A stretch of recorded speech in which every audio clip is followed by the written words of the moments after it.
Hey guys, today I'm going to be making a beginner guide, tips and tricks video. I am currently AR 45, basically AR 46, and I did play in the Chinese beta, so I do have some experience in this game. One important thing you want to do when you first start is rerolling. You want to go for your favorite character to make the game a lot more enjoyable.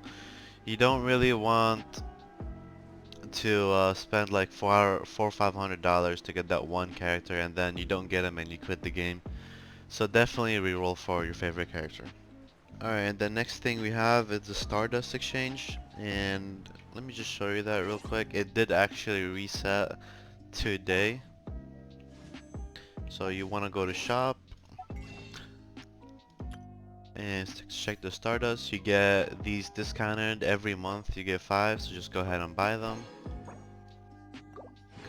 If you do have some Stardust to spare, you can also buy the Mora. And also the XP books as well if you have, just if you have some to spare. This is not like mandatory. The other good thing you can buy is the Mystic Enchantment Ores. Everything else is pretty much useless. Another tip is artifacts. Don't level up artifacts like every single one, but then again, don't be too scared to level your artifacts up. What I mean is, if you get, let's say, let's say you get this piece right here, and you really want this Sojourner set, right? You can still level this up, and once you get a better one, you can fuse it in. It is like 15 to 20% less XP, but you don't want to be hitting like a noodle up until you get the new one. Just level this up, and then when you get a purple one, fuse it in. But don't level up every 3-star you get just so you can have the set bonus.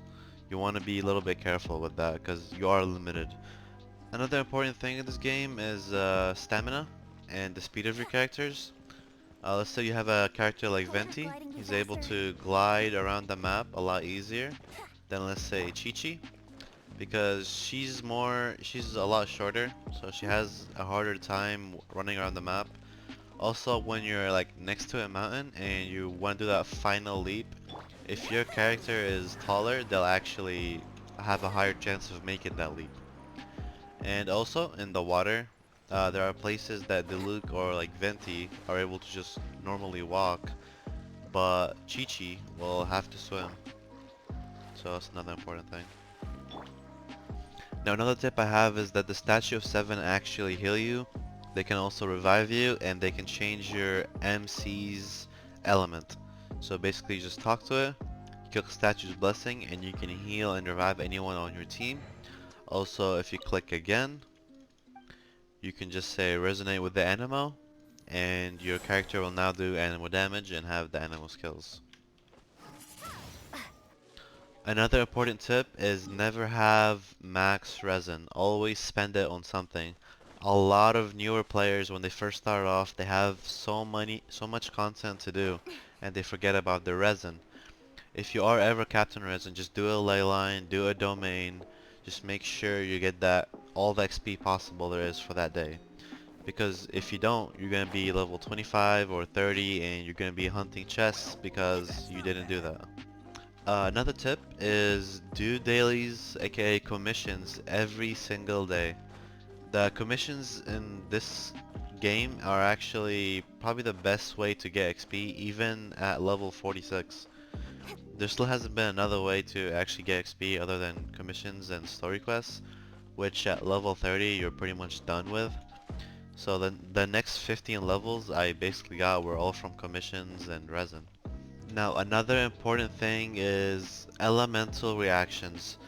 Now I know you guys come from a lot of different games that you can one trick in, and that will work for probably world level 3 or 4, but once you get to world level 5 or 6, all your Razor mains out there that don't want to use any other character, try using Kaya or Chi-Chi.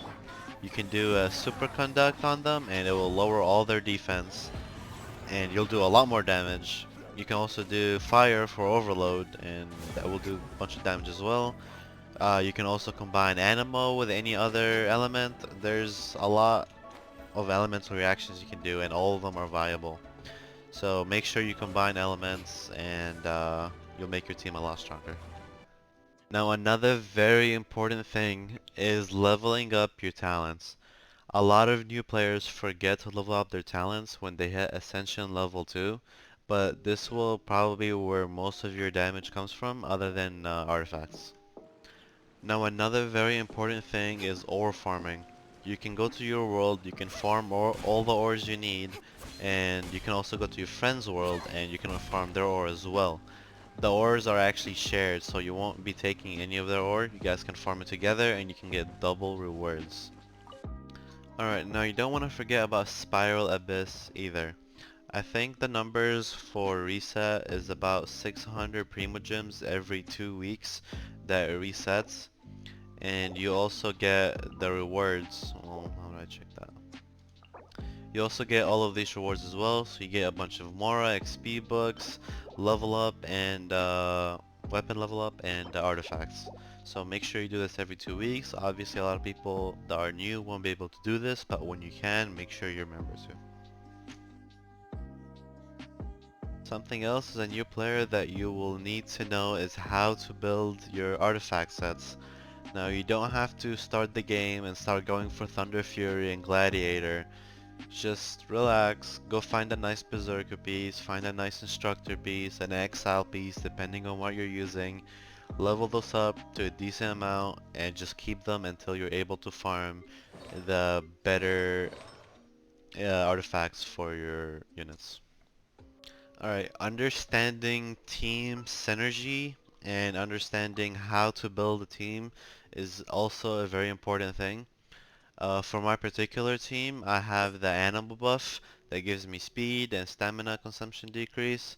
My main DPS is going to be Keqing, and as a support Cryo is going to be Chi-Chi. She's going to give me super conduct every time I do damage with Keqing, and I have two support characters that will enable Keqing to do more damage. Uh, this is a very good synergized team that I use on a daily basis.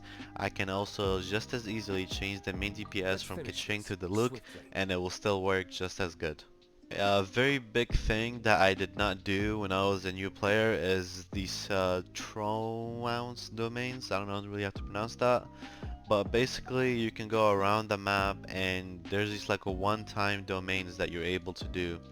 And they give a good amount of XP, they give keys for shrines, and they also give just XP books and such. So make sure you do all these one-time dungeons and for free XP. Another very important thing to know is pre-farming. In order to do that, you just click the level up button and you click this. So now you know I have all the pre-farmed items for Lisa, so when she hits level 20 I'm able to ascend her. Or maybe I don't have the level required to ascend her when she hits level 20, so I give her 20, and then when I do reach the level required I can just ascend her at that time. This is also true for weapons as well. You can click this button right here and you can see all the required items you need for when you hit level, whatever the level requirement is, and then you can ascend it as soon as you can. Alright, another important thing that new players forget is clicking F1 and checking their book. Now with this you will unlock all these chapters. If you do these you'll get special rewards. And currently our max is chapter 9 until 1.1 comes out, which I believe will get more chapters. But a very important thing here is actually the bosses that you're able to do every single day. For these bosses you can get the ascension mats you need to awaken your characters. You can also go to the leeway section and farm those as well. Another important tip is doing your achievements. Let's say you're level 35, you're out of content, and you have no idea what to do. There are very simple achievements you can do, like let's say failing how to cook 10 times or dying by a boar. You'll be able to find a lot of these very easy challenges to do on YouTube or online, or if you can just want to scroll down and see which one you're able to do, you can also do that as well just to pass the time and gets a lot of more primo gems. Now the last and most important tip is the whaling. Now, now I'm not promoting whaling. This is basically saying be responsible with your money. You don't want to be whaling on a game like this. You want to spend as much as you think you can spend without going bankrupt, is basically what I'm saying. Don't go crazy, be responsible, and that's gonna be it for the video. I'll give you guys 5 free summons, and I'm out. Peace.